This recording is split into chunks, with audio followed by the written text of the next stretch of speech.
Velkommen til Knutti, næsten direkte.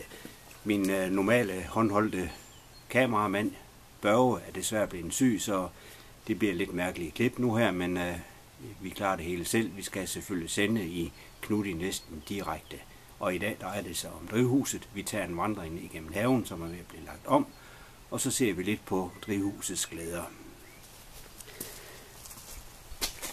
Vi kan lige starte med vores lille havekat, Snebold, og Tarzan, som er vagtkatte her i haven. Snebold er nok den mest dovne, ham ser vi her. Han ligger og overskuer hele situationen. Snebold er meget, meget gammel. Han er cirka 15 år. Nå, jamen det var haven, vi kom til. Så vi tager lige en tur ned igennem haven og ser på tingene. I kan nok se, at græsplænen er meget vissen. Den er blevet sprøjtet af, så vi kan få lagt rullegræs. Og på vej ned til drivhuset kan vi se, at Tarzan han følger trofast med. Det kunne jo være, der faldt en god bid af. Men her ret for har vi så vores drivhus, som vi skal ind og kigge i. Drivhuset, det er jo med til at give mange glæder. Jeg ville ønske det, at det var duft-tv, så man kunne drøfte de nye tilplottede planter i havekrukkerne. Vi kan lige zoome lidt rundt her og se, hvordan peber og tomater står nok så nydeligt. Og I kan nok også se, at der er nogle enkelte kasser, der endnu ikke er plantet til. Men kigger vi lidt frem der, så har vi jo så de nye indkøbte agurkeplanter. Det er jo vigtigt, at temperaturen er i orden, når man sætter agurkerne. En ting, der er også meget sjov i et drivhus, det er jo, at man har en vin. Jeg har fået en meget gammel vin, som giver mange gode frugter. Og hvis vi lige zoomer ind i toppen her, Børge, som desværre ikke er her, men vi klarer selv, kan vi så se, at solsorten har sin rede oppe i toppen af vinen. Vi vil gå ind i drivhuset og se, hvordan tingene de ellers står til. Men altså, når vi nu er i et drivhus, og så er det jo vigtigt, at man har masser af godt værktøj. Vi har for eksempel svejserkniven, den ægte svejserkniv, som har fulgt mig trofast i mange år. Og så er den traditionelle og vigtige ting, det er også en Opinel kniv. Det er et meget gammelt fransk knivmærke, Opinel. Vi er ikke sponsoreret, men den er god at have med et meget hårdt oliventræskaft og et hårdt stålblad. Så er det jo så vigtigt, at man også har en planteske. Og er man selvsår, så er det jo vigtigt, at man har et stort udvalg af forskellige potter. Lige fra den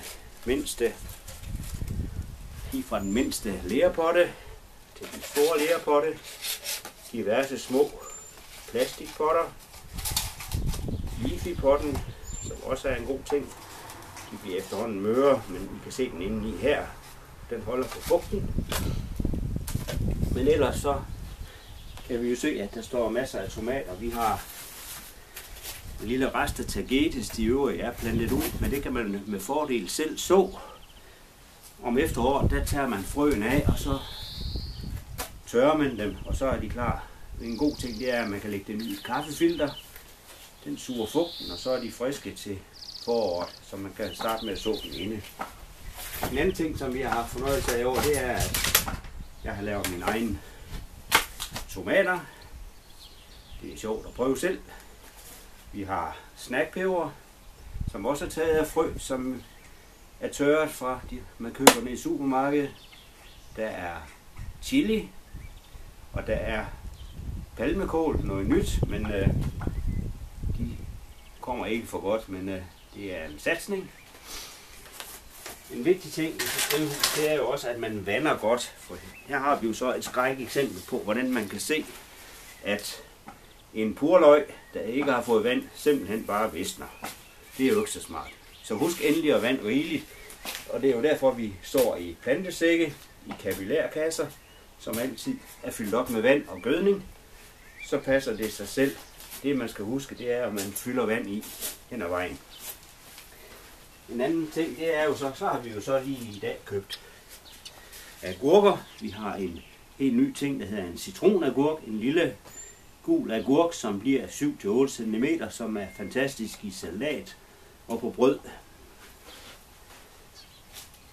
Vi har den traditionelle slangeagurk, eller salatagurk, som giver nogle dejlige store frugter.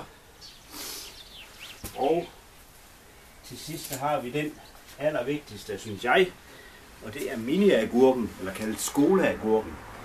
Det er børn, de elsker simpelthen, at når mor og far har skoleagurker, så er hele dagen reddet. Så dem skal man i hvert fald mindst have et par stykker af.